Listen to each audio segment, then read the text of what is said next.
صلی علی رسولہ الکریم اما بعد فاعوذ باللہ من الشیطان الرجیم بسم اللہ الرحمن الرحیم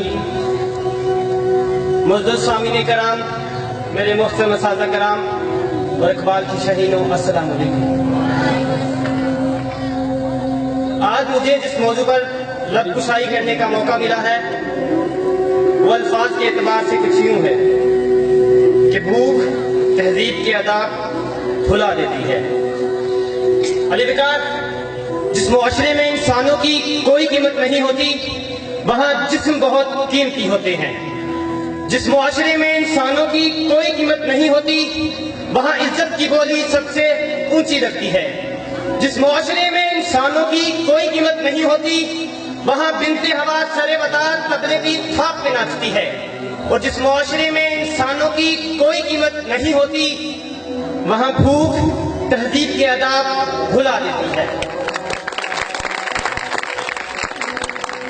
یہاں ہوس کے پجاری سیاہ راتوں میں سفید جسموں کا جیون سیاہ کرتے ہیں، یہاں پہ ناچتے پیروں کی تھاپ بکتی ہے، یہاں پہ جاگتی آنکھوں کے خواب بکتے ہیں، یہاں پہ پھول سے ہونٹوں کی پیاس بکتی ہے، یہاں پہ جسم ہے بکتے شباب بکتے۔ علی بکر، بھوک دو وقت کی روٹی کے عوض بنت ہوا کو ابن آدم کی ہوس کا نشانہ بننے پر مجبور کر دیتی ہے، لیکن کہیں کوئی قیامت نہیں اترتی۔ 14 سالہ بلا اپنی عزم لٹانے کے بعد جان سے بھی ہاتھ کھو بیٹھتی ہے، لیکن کہیں کوئی قیامت نہیں اترتی۔ تھر کی جلتی ریت پر ننگے پاؤں چلنے والی قوم کا صدر اسلام آباد کی سڑکوں پر مرسیڈیز میں سفر کرتا ہے، لیکن کہیں کوئی قیامت نہیں اترتی۔ بلوچستان کی خشک سالی پر ایئر کنڈیشن کمروں میں منرل واٹر پی پی کر غور کیا جاتا ہے، لیکن کہیں کوئی قیامت نہیں اترتی۔ یہ شاہراہیں اسی واسطے بنی تھی کیا کہ ان پر دیش کی جنتا سسک سسک کر مرے؟ زمینیں کیا اسی کارن اناج اگلا تھا کہ نسل آدم و حوا بلک بلک کر مرے؟ ملے اسی لیے ریشم کے ڈھیر بنتی ہیں کہ دختران وطن تار تار قطر سے چمن کو اسی لیے خون سے سینچا تھا کہ اس کی اپنی نگاہیں بہار کو ترسے۔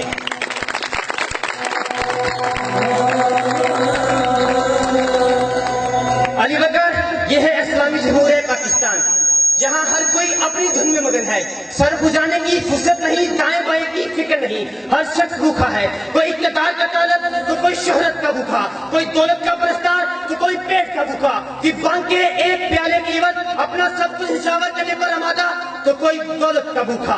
کہت و رجال بڑھتا چلا جا رہا ہے، تہذیب و تمدن کے پیمانے ٹوٹ پھوٹ کا شکار ہو کر وقت کی ناقدری کا گلہ کر رہے ہیں۔ ہم سوال کی آخری حدوں کے بھی آخر تک پہنچ گئے ہیں، انصاف مہیا کرنے والے ادارے سسک سسک کر دم توڑ گئے ہیں، اور ہر طرف سے ایک ہی پکار سنائی دیتی ہے کہ بھوک تہذیب کے آداب بھلا دیتی ہے۔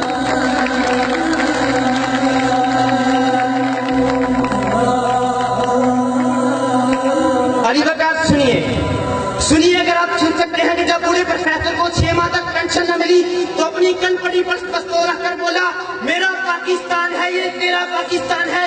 سنیے، اگر آپ سن سکتے ہیں کہ جب تسلیم سرنگی بھوکے کتوں کا نوالہ کر بنی تو بولی، بڑے ہیں گل کٹہرے عدالتیں چپ ہیں۔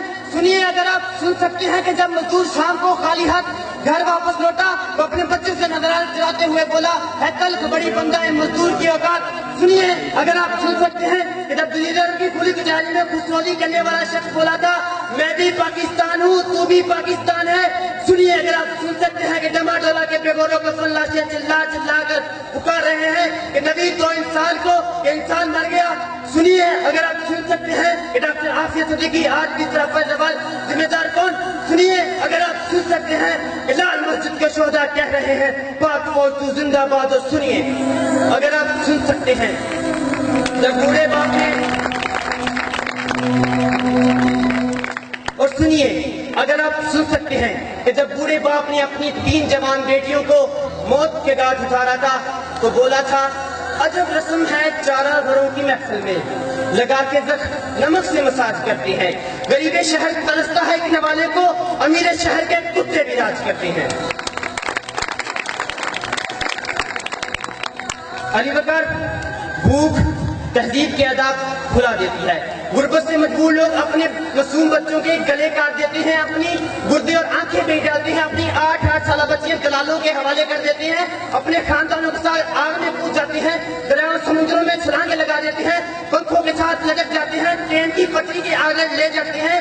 غربت، ظلم اور مہنگائی سے مجبور لوگ اپنے معصوم بچوں کو بھون کر کھا جاتے ہیں۔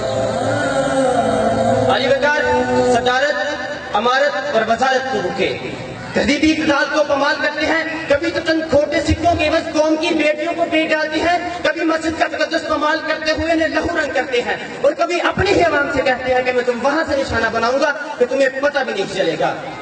جب لوگ یہ کہتے ہیں کہ خدا دیکھ رہا ہے، میں سوچنے لگتا ہوں کیا دیکھ رہا ہے۔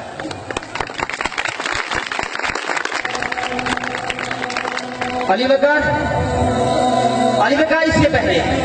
اس سے پہلے کہ بھوک اس ملک کو کھا جائے، اس سے پہلے کہ لہجے بے آواز ہو جائے، اس سے پہلے کہ سر سنگیت بے ساز ہو جائے، امت سلامیہ کے بیٹا، آپ کا بیٹا آپ سے استدعا کرتا ہے، خدا را اس بوڑھے باپ کا سہارا بنیے کہ جس کے بیٹے نے خود سولی کی، خدا را اس ماں کے آنکھوں پوجیے کہ جس کی بیٹی جگیردار کی حوث کا نشانہ بنی، اور خدا را ان معصوم بچوں کے سر پر دستے شفقت رکھیے کہ جس کا باپ پولیس مقابلے میں مارا گیا۔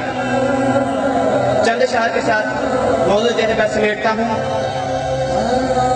ستم ظریفی وقت نے دلوں کی محبت کو، کلیوں کی نزاکت کو اس طرح سے کچلا ہے، اس طرح سے مسئلہ ہے کہ زندگی اذیت ہے، سانس کی بھی قیمت ہے، کس کا گریباں ہے جو گرفت سے بچا نہیں، کس کا ہاتھ ہے جو لہو سے رنگا نہیں، صدائے موت آتی ہے شہر بھر کی گلیوں سے، خون کی بو آتی ہے پھولوں اور کلیوں سے۔ والسلام۔